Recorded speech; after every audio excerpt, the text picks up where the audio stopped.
जय अंशपाद परमहंस परिव्रजकाचार्य अष्टोत्तर शत शिष्यमत् Divine Grace of Arvind Bhaktivedanta Swami Jagadguru Srila Prabhupada ki Jai. ISKCON Bhagavati Founder Acharya Jagadguru Srila Prabhupada ki Jai. Jai Om Vishwapad Paramahamsa Parivrajacharya Ashtottar Shata Shishmat. His Divine Grace of Bhakti Siddhanta Sasa Thakur Maharaj Srila Prabhupada ki Jai. अनंत कोटि वैष्णव वृंद की जय। नवाचार्य श्री हरिदास ठाकुर की जय। प्रेम से कहो श्री कृष्ण चैतन्य प्रभु नित्यानंद श्री अद्वैत गदाधर शिवासादि गौर भक्त वृंद की जय। श्री श्री राधा कृष्ण गोप गोपीनाथ श्याम कुंड राधा कुंड गिरि गोवर्धन की जय।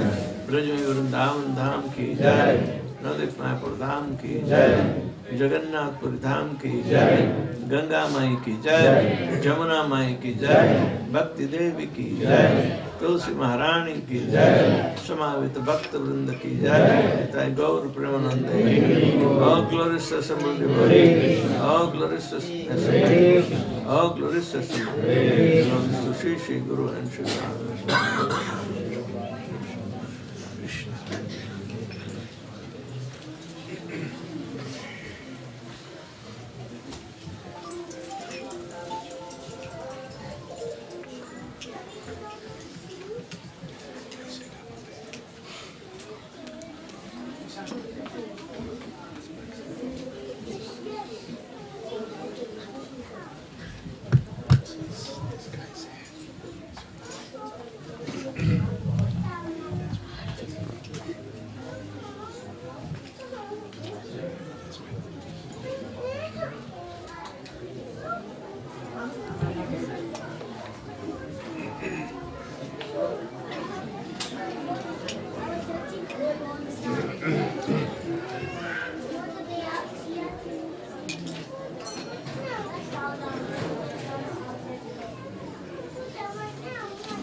Om Namo Bhagavate Vasudevaya. Om Namo Bhagavate Vasudevaya. Om Namo Bhagavate Vasudevaya. Om Namo Bhagavate Vasudevaya. Om Namo Bhagavate Vasudevaya. Om Namo Bhagavate Vasudevaya. We are reading from Bhagavad Gita as it is, chapter number 10, text number 39. The opulence of absolute, and there is a verse which will test our faith. Krishna is declaring to Arjuna, after enumerating so many manifestations of his energies which can be recognized. He is trying to prove a point, but Arjuna also created a desire to see how to recognize the presence of the Supreme Lord in manifested material energies. Right?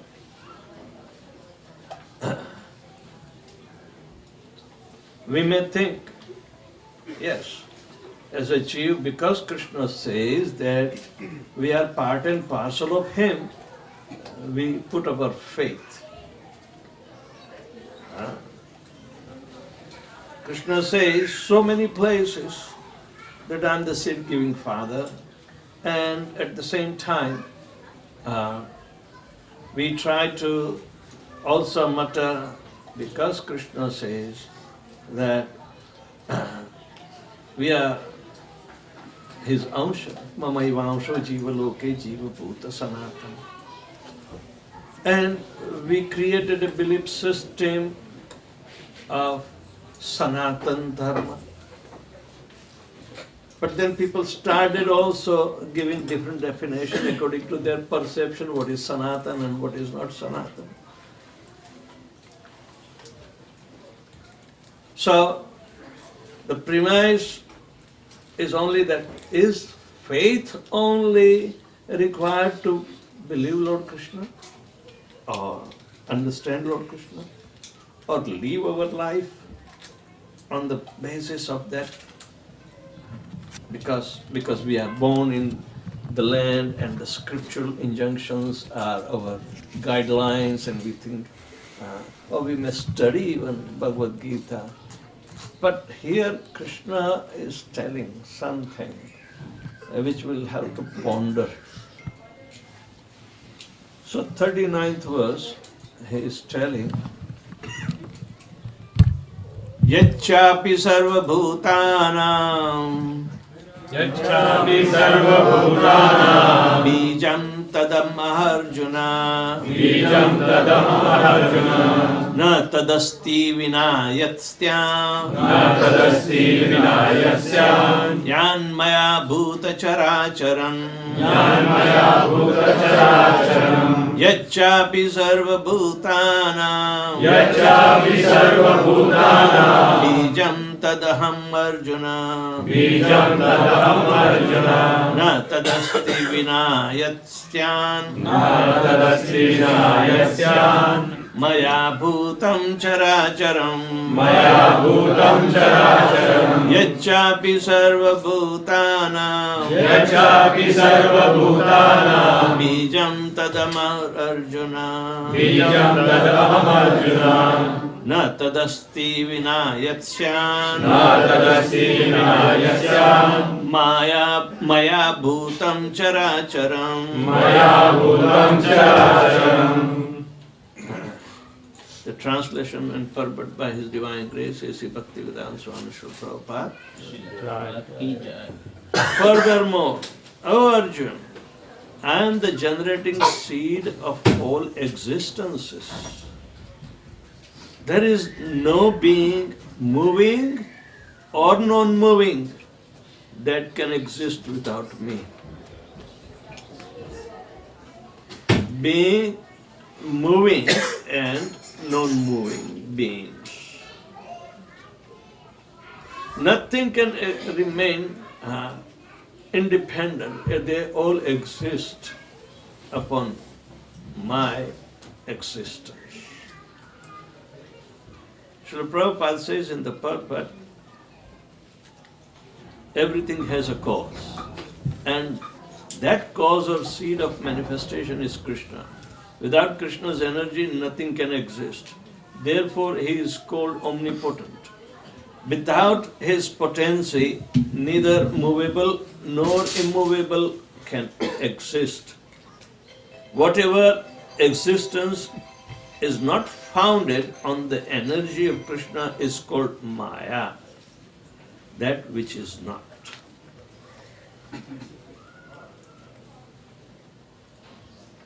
Do you think Maya is dead?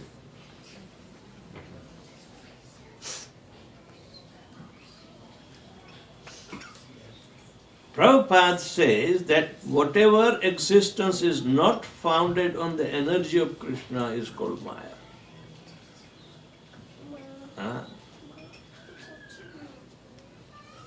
We think this material energy manifested in buildings and cars and lights and street lights and roads, and they are all Maya.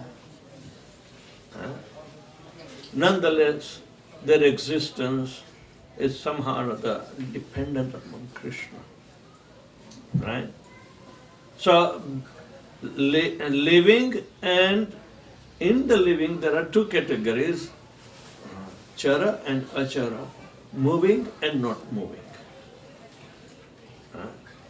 Living can be of two types, moving and not moving. The trees are not moving, but nonetheless their existence is upon Lord Krishna's existence. But what about once it is being created and Krishna says, I am not in there. Even though I have created this inferior energy, Krishna said, that is not my home. That is not my place of dwelling, because I am purely spiritual and I am influencing my own expansions to do this particular job. So there was a cause for creation.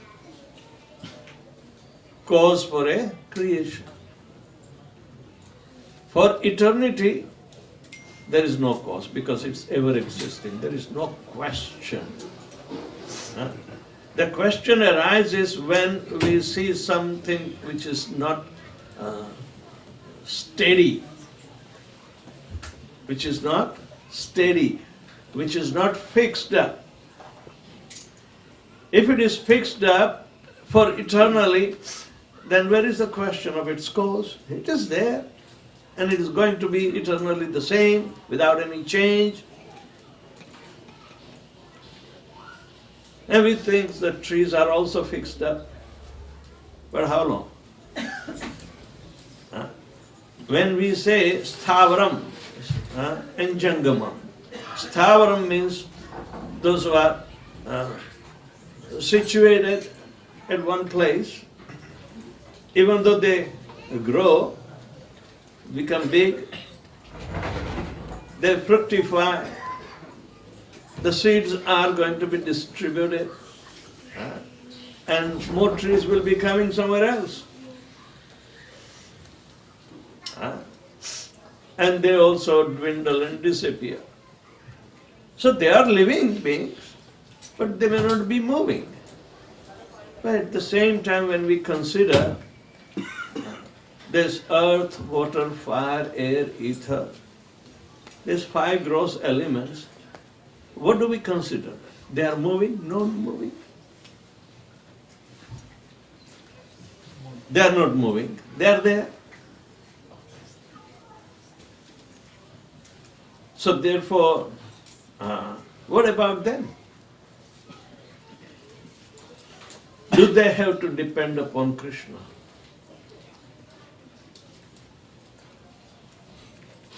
Do they have to depend upon Krishna? He says yes. How? The scientists do not think that so. Because they are very much interested in the reactions within the matter. And they want to find out the reality or the cause of that matter changing, moving, and they can manipulate. Do you think they can manipulate God?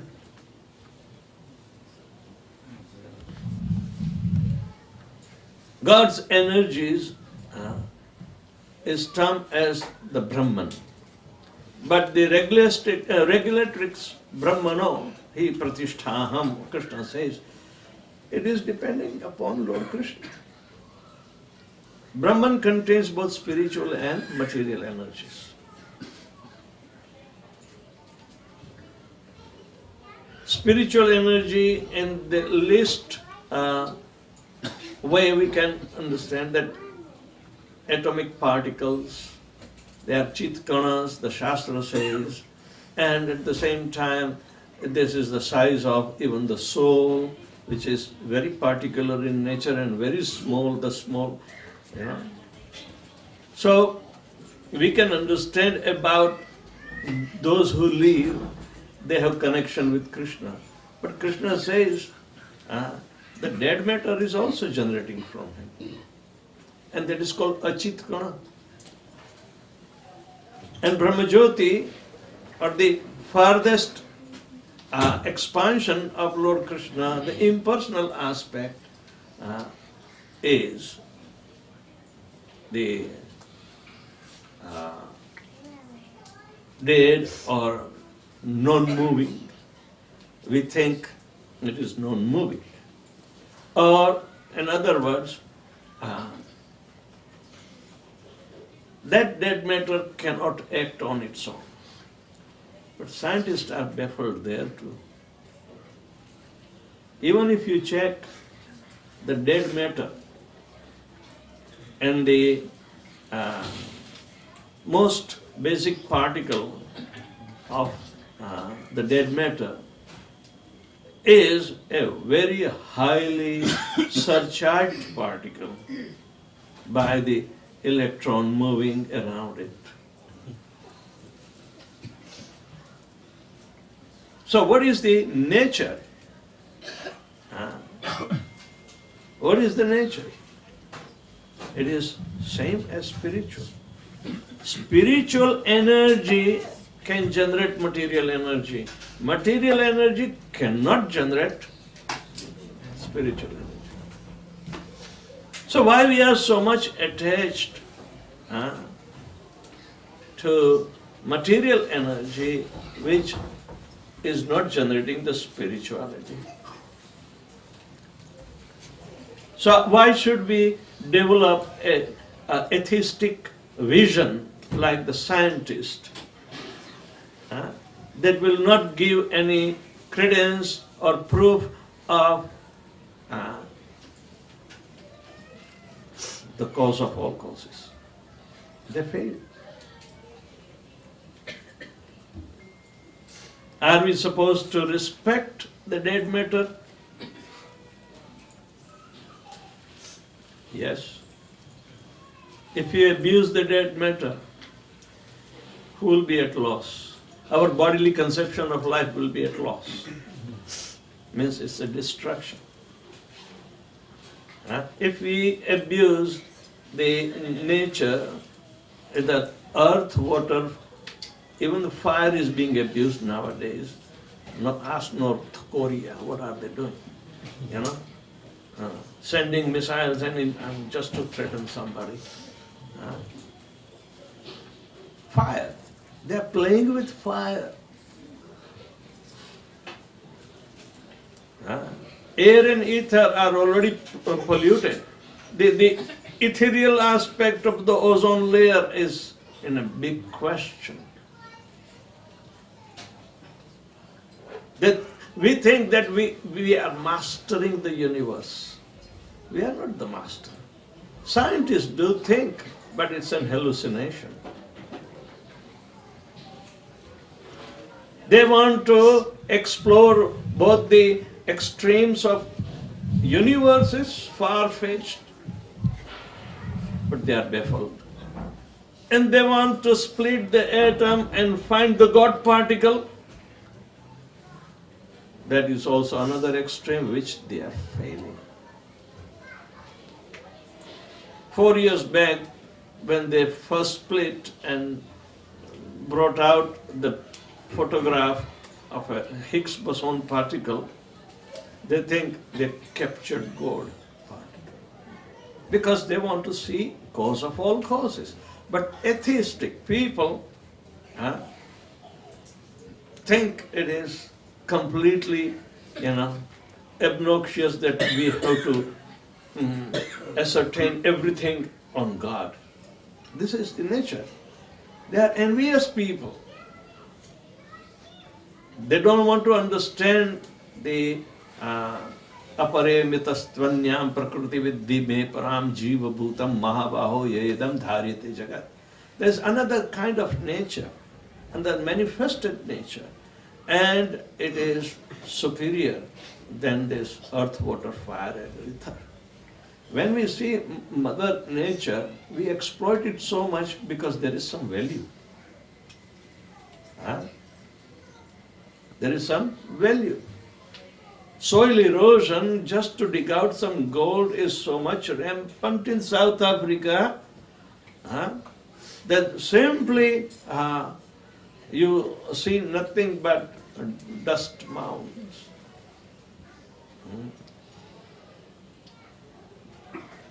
That's the area.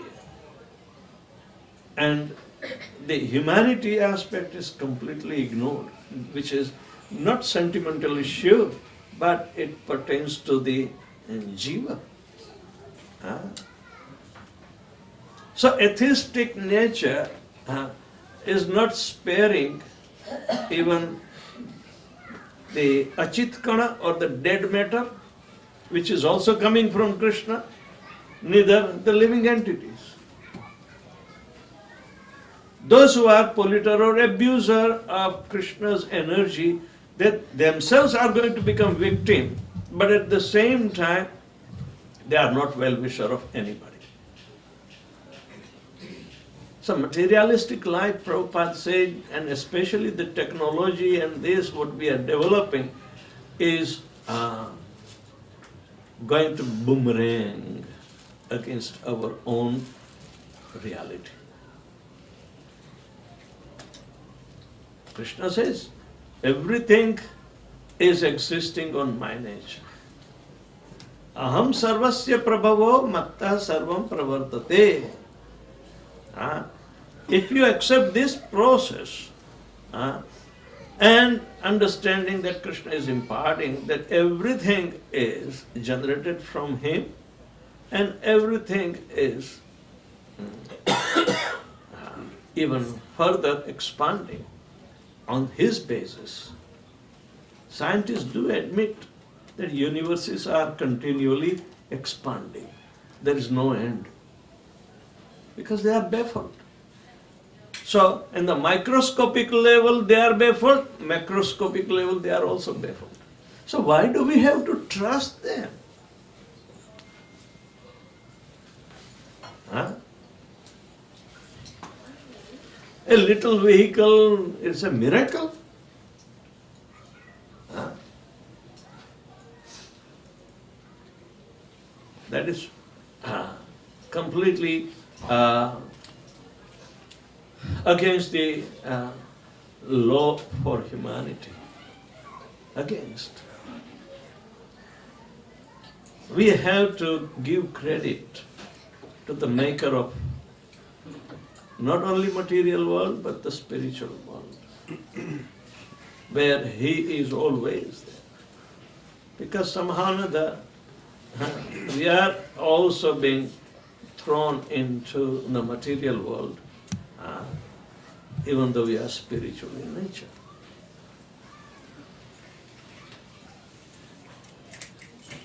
Srila Prabhupada, he did graduation in science, but at the same time he was dead against the science. Dead against the science. Because there is cheating. So much cheating is there that it does not do welfare of any.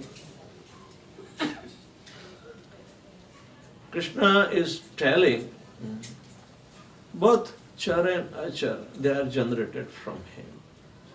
Chara means movable, Achara means immovable. But these are living entities. And in our Shastra, even the mountain is called living entity. And ultimately some description will come that the king of the mountain, Vindhyachal, he has several sons. And Agastya Muni wanted to have one of his sons to reside in his ashram. So Vindhya agreed, yes, you can take him in your service. You are great Rishi, our Kulaguru, this, that. We have to respect you. Now Agastya Muni was warned that he should take this son of Vindhya along with him, carry him, because this son, Vindhya's son, does not have legs. So Agastya Muni has to carry. But do not stop anywhere. If you ever put him down, he will stay forever there. Is it spiritual? It is simply a fairy tale, or is it something introspective? Son of Vindhya is also mountain. It doesn't have legs, and Agastya Muni has to carry him. This is far-fetched out of our imagination, right? But Agastya Muni takes him there. He wanted to proceed, and he went for several days. He traveled with him. But at one spot, by Lord's desire, Agastya Muni got pressure to relieve himself. So he has to put the mountain, because the pressure was so demanding that he forgot the condition. Right? It is another fairy tale. No, it is not fairy tale. It is giving the lesson on the energy of the Supreme Lord. Alright? If scientists are getting their stamps on this Higgs boson and giving the world only their opinion to be taken as standard and this and that,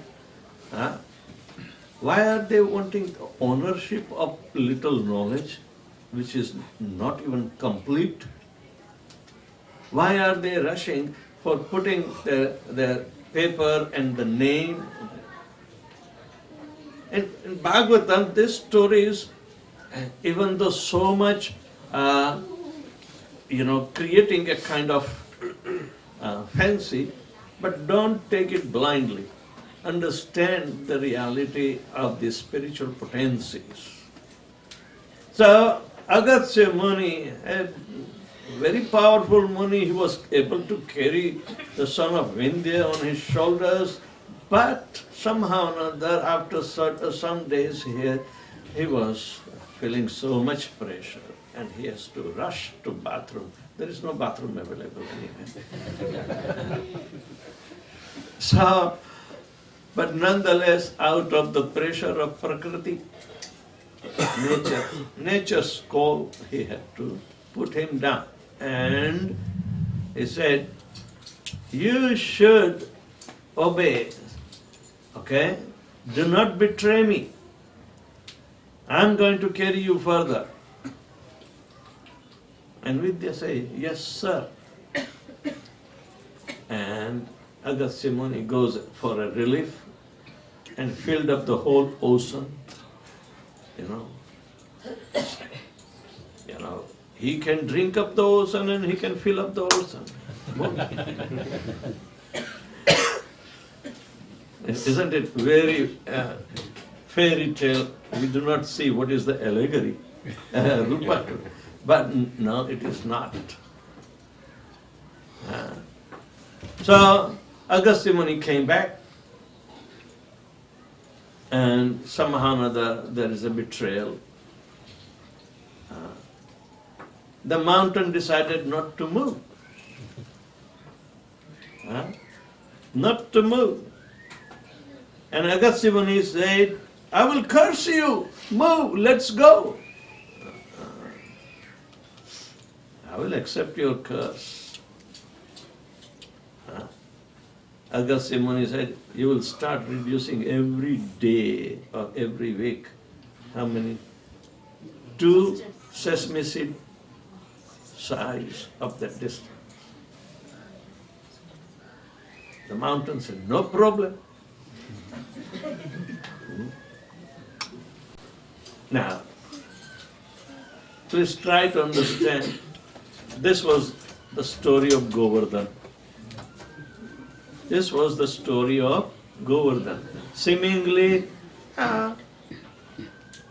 he is one of the peak or little range, and that's called a range, means a sun or expansion of the main body of the mountain, Vindhya mountain. And he was not that big, so Agastya Muni able to carry. Have you seen some yoga people, they tie up a big rope tied to a big four-wheeler and they pull the car with that, or sometimes shikha. Yoga practices. Our Agastya Muni was a better yogi, so he could do little better feats. Right? So anyway, the situation is that we may think, these are the trickles coming out from fairy tales. And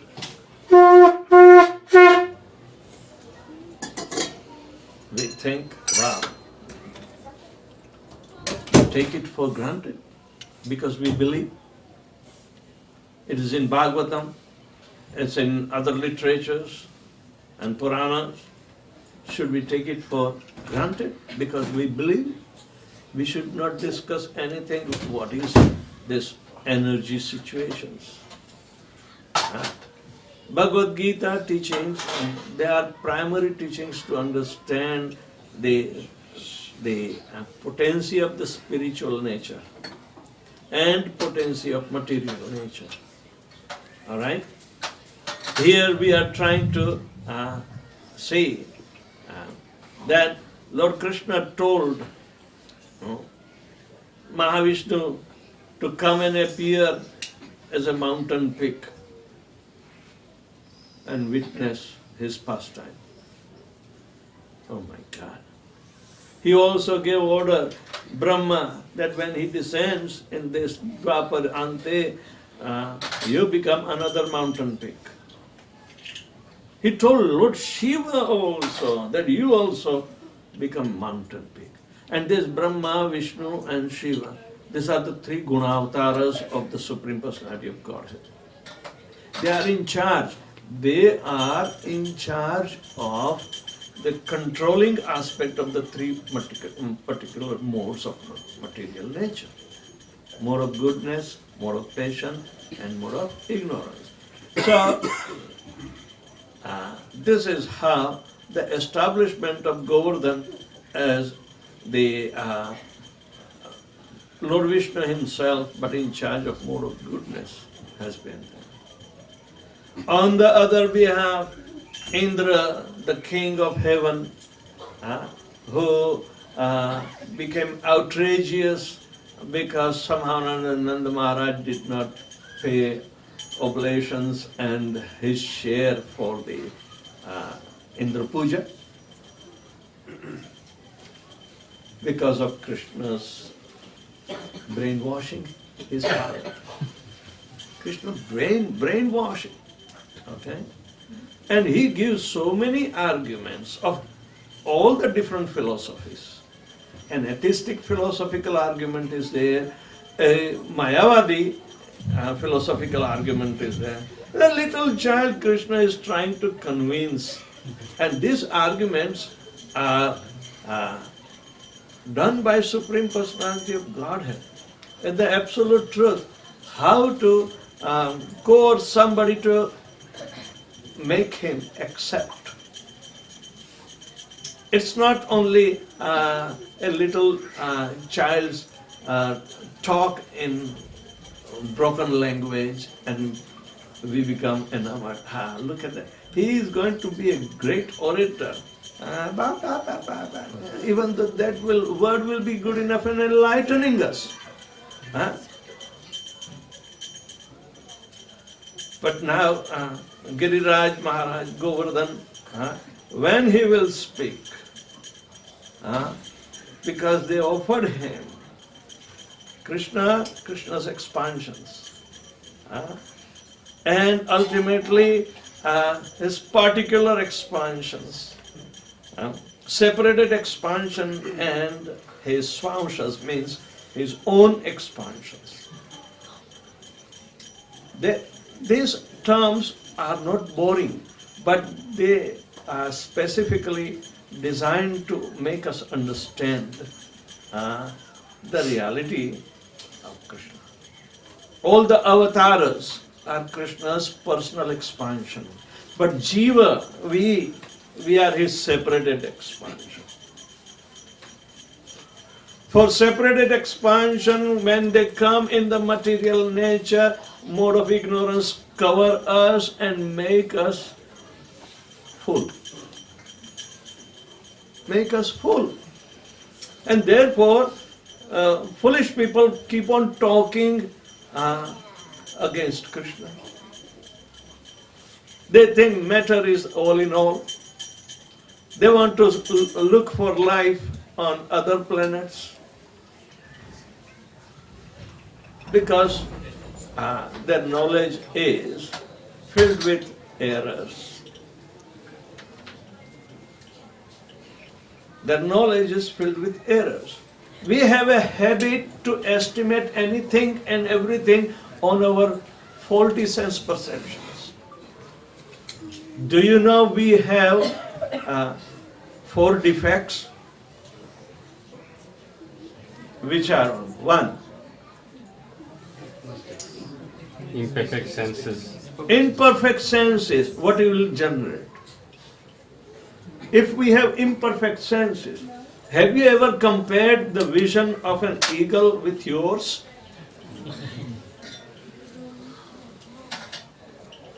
Do you have good ears to listen even what am I talking, and the hearing power of a deer far away? Their senses are superior. The scientists admit this. So whatever our senses generate a perception, will it be perfect or imperfect? Moreover, with imperfect senses, when you endeavor something, will you make mistake or not? Who says, I will never make a mistake? You will never make a mistake. Have you ever made before? Never. Right from childhood. Come on, ask your mom. Yes, we have to ask our mother, she knows.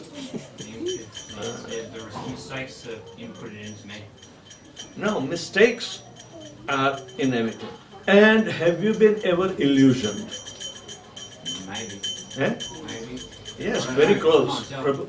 Why? Because it is the nature of ignorance. We are not enlightened. We are not enlightened. We are sitting near Srila Prabhupada, who is enlightening us. Enlightenment means removal of ignorance. So now let's go further. Huh? How do you become in one? What is it? How do you become in one? One where? How do you become enlightened? Enlightened, yes. Yeah. How? If you stay with perfect understanding, one who is delivering that perfect understanding, you will also become perfect. Is it not? Perfection comes from all perfect personality of Godhead. Om Purnamadaha Purnamidam Purnada Purnamadachyate Purnasya Purnamadaya Purnameva Vashishyate. Okay, let's take our faulty mathematics. What is 1 multiplied by 1 is equal to?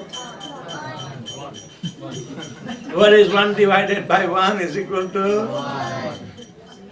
Then why 1 minus 1 is equal to 0?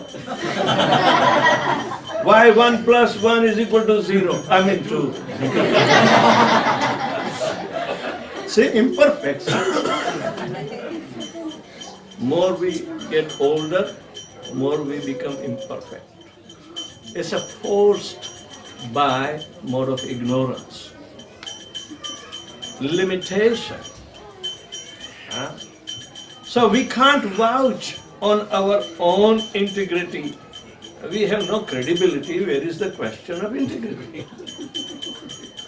Huh? So the idea we have to take, and Chaitanya Mahaprabhu said, don't get puffed up, don't question too much. Why? Because we'll become more of imperfect. We will expose our imperfectness more and more if we question more and more. So try to listen. Try to pay attention. Attentive hearing and chanting will put us on the perfection.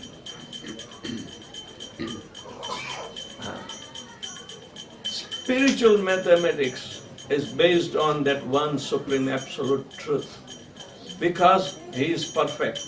That is called Om Purnamadaha. Purnamidam means whatever we see is also perfect but not without him. He says, whatever is in connection with me, know it that it is generated from me. So how could a perfect person can make other things imperfect? Can scientists eradicate death from our life, or rebirth from our life, or old age and disease from our life? Because it is imperfect and their approaches are imperfect. Therefore, they cannot do so. So why should we rely upon them? You know, we cheat ourselves. That is the fourth one. Third one is we become illusion. Huh? To make mistake, to err is human. Only non-humans, means animals, they are perfect? No. Because they are not willful, indulging and aiding their corrupt consciousness. Animals cannot do, they are at Mother Nature's mercy. They are dependent. So, the premise is that if we remain in association of the perfect philosophy, perfect practice, we will also become perfect. Otherwise, if we isolate ourselves, first detach ourselves from Krishna, then we have to perceive this. We have to intellectually understand this, perceive this. So this mountain Govardhan, however a big Muni, but he was doing it with his so-called physical might, and he failed. Krishna cheated him. Krishna cheated even Indra by lifting Govardhan hill. Do you think any imperfect man can lift? There was one Baba during Prabhupada's time, and he was calling himself Bhagavan, and Prabhupada simply told him, tell him to pick up the Govardhan on his pinky. And he would not do. Cheap understanding simply by blind faith without verification is not a good idea for those who have some good intelligence left. You are all here to cultivate that intelligence. And Krishna says, please, we have to endeavor. Tesham satata yuktanam bhajatam pritipurvakam dadami buddhi yogam tam yena manupayanti. Only thing that we have to not keep faith, but satata yuktana. Always engage in Krishna conscious aspect of Krishna. Krishna's consciousness we have to accept, because that consciousness is perfect. And if we imbibe Krishna consciousness, then we will also become perfect. Dadami buddhi yogam tam yena mamupayanti. We will get exactly the same result of perfectness. Krishna will give us. Our endeavor of loving devotional service are never called endeavor. It's our willingness of our heart. So if you agree to chant Hare Krishna and become Krishna conscious, your life will be sublime. Bola Hare Krishna, Hare Krishna, Hare Krishna, Hare Krishna, Krishna Krishna, Krishna Krishna, Hare Hare, Hare Hare, Hare Ram, Hare Ram, Hare Ram, Hare Ram, Ram Ram, Ram Ram, Hare Hare, Hare Hare. Everybody should start chanting 16 rounds every day without fail. Follow 4 regularity principles, and you will be liberating from the limitness of material creation. The Prabhupada ki jai. Anybody has any question?